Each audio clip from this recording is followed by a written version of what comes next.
What's up mga ka-Big Bites? Fuller out na sa Game 3, galit na galit si Coach Yeng.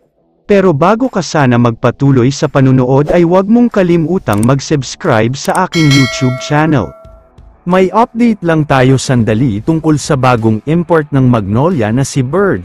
Ayon kasi mismo sa kampo ng Magnolia ay ito na daw talaga ang final import nila. Satisfied daw kasi sila sa pinakita niya sa Game 2 ng laban nila. Ito na daw ang pang-apat na beses na nagpalit sila ng import. Pero sa pagkakataong ito ay masayang-masaya daw talaga sila.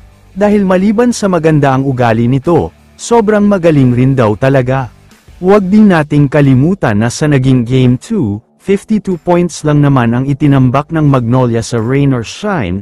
Ito na siguro ang biggest losing margin ng Rose sa franchise history nila. Kaya medyo nakakahiya talaga.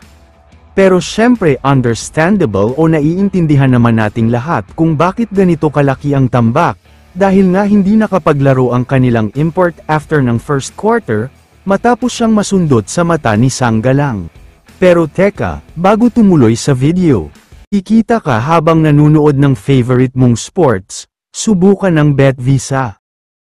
Ito ang kanilang link para makapag-register. Upon registration, may 200% bonus kaagad, deposit 1,000 get free 2,000. Maraming laro na siguradong mag-e-enjoy ka. Narito pa ang ilan sa kanilang mga promotions at bonus. Kaya ano pa ang hinihintay mo? Subukan na agad ang BetVisa. Samantala, lumipat na tayo sa isang nakakagulat na announcement ng Rain or Shine Elasto Painters. Ayon kasi sa kanila ay hindi na daw maglalaro si Fuller sa Game 2, sa kadahilan ng hindi pa rin daw maayos ang kondisyon niya. Nanlalabo ang paningin niya, at pinayuhan daw siya ng mga doktor na wag munang maglaro.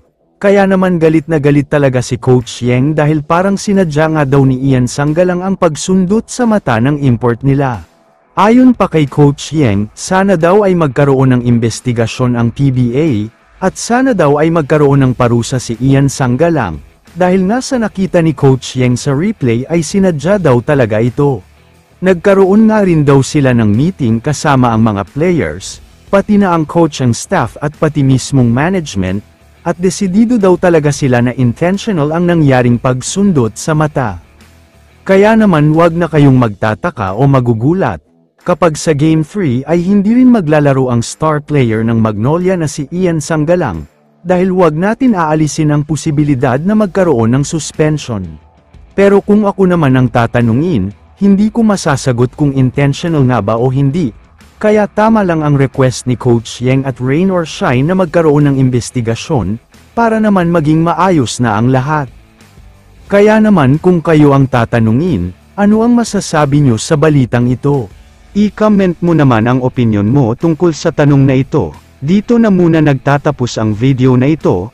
Maraming salamat sa panunood mga ka-Big Bites. God bless sa inyong lahat.